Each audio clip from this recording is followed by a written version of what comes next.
नमो नमः। संस्कृत पाठशाला में आप सभी का स्वागत है। आज हम रुचिरा भाग 1 से कक्षा छठी के पहले पाठ का शब्द परिचय का अभ्यास करेंगे और समझेंगे कि किस तरह से हम इन प्रश्नों का हल कर सकते हैं। तो आइए शुरू करते हैं। पहला प्रश्न है क उच्चारणम कुरुत। उच्चारण कीजिए। छात्रः, गजः, घटः, शिक्षकः, मकरः, दीपकः, मयूरः, बिडालः, अश्वः, शुकः, मूषकः, चंद्रः, बालकः, चालकः और गायकः। तो ये तो रहा इन शब्दों का उच्चारण। पहले का ख, चित्राणि दृष्ट्वा पदानि उच्चार्यत। चित्रों को देख करके पदों का उच्चारण कीजिए। पहला चित्र है किसान का, कृषकः, बैल है, वृषभः, भालू भल्लुकः, मेंढक मंडूकः, कबूतर कपोतः और बेड पर्यंकः। टेलीफोन दूरभाषः, कौवा काकः और दर्जी शौचिकः। दूसरे प्रश्न का क भाग देखते हैं। वर्ण संयोजनेन पदम लिखत। वर्ण संयोजन करके हमें पदों को लिखना है।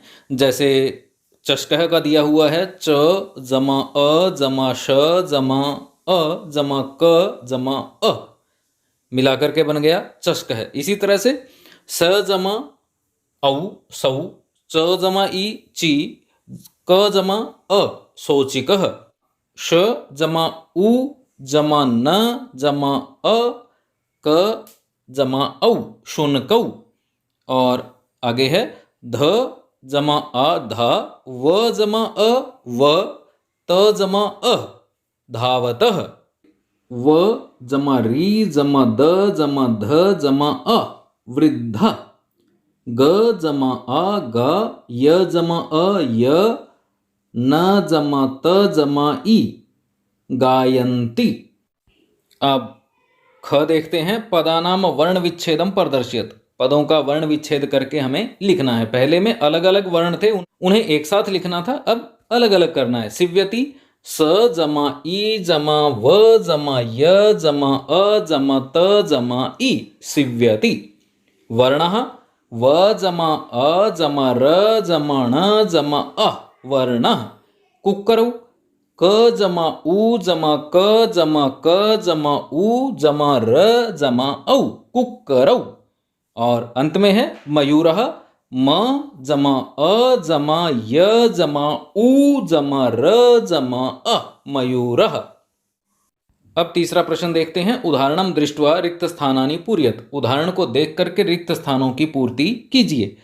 जैसे चषकः चषकौ चषकः। इसी तरह से बलिवर्दय में क्या होगा? बलिवर्द है, बलिवर्दौ दिया हुआ है, बलिवर्दः।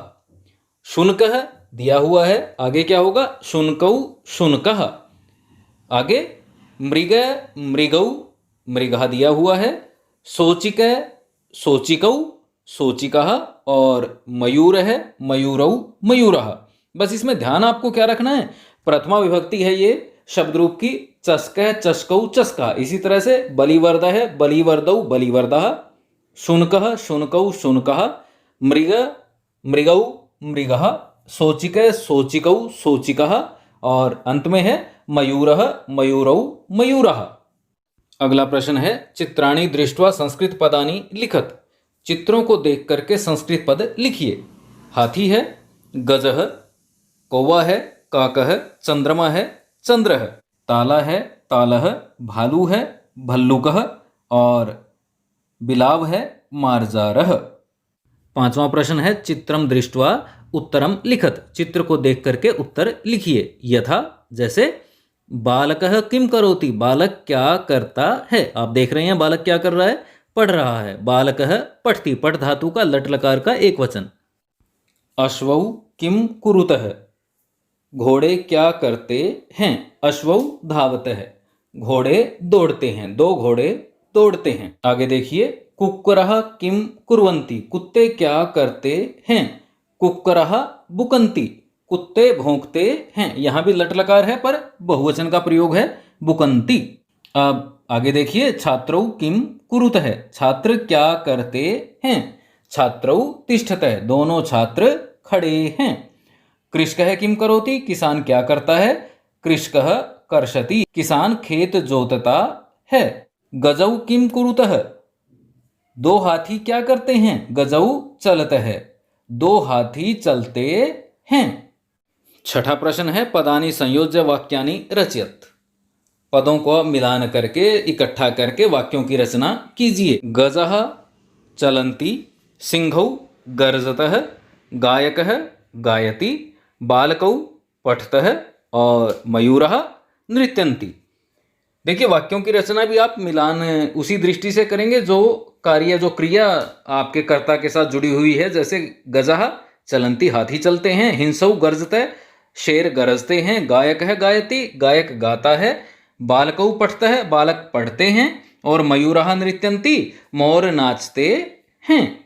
अब सातवां प्रश्न देखते हैं। मंजूषातः पदम चित्वा रिक्त स्थानानि पूरयत, मंजूषा से पद का चुनाव करके रिक्त स्थान की पूर्ति कीजिए। क मयूरः, मोर क्या करते हैं, नाचते हैं, इसलिए क्या आएगा, नृत्यन्ति, मयूरः नृत्यन्ति। आगे है ख गजौ, हाथी क्या करते हैं, अभी हमने पिछले प्रश्न में देखा था, चलते हैं, चलतः, गजौ चलतः। ग वृक्षः फलन्ति, पेड़ फल देते हैं। घ सिंहौ गर्जतः, शेर गरजते हैं। ग वानरः खादति, बंदर खाता है। और च अश्वः धावति, घोड़ा दौड़ता है। यानी कर्ता के अनुसार हमें क्रिया का चुनाव करना है और उसी से बड़ी आसानी से हमारा जो रिक्त स्थान है उसकी पूर्ति हो सकती है। अब अंतिम प्रश्न है आठवां, स तौ ते, यानी तत्शब्द के पुल्लिंग का प्रयोग यहां पर दिखाया गया है। इत्येतेभ्य उचितम सर्वनाम पदम चित्वा रिक्त स्थानानि पूरयत। स तौ ते, इन सब में से जो उचित सर्वनाम पद है उसका चुनाव करके रिक्त स्थान की पूर्ति कीजिए। क गजः चलन्ति, गजः बहुवचन है इसलिए स तौ ते बहुवचन है, ते आ जाएगा, ते चलन्ति। छात्रौ पठतः, छात्रौ के स्थान पर सर्वनाम लगाना है, द्विवचन है इसलिए आएगा तौ, तौ पठतः।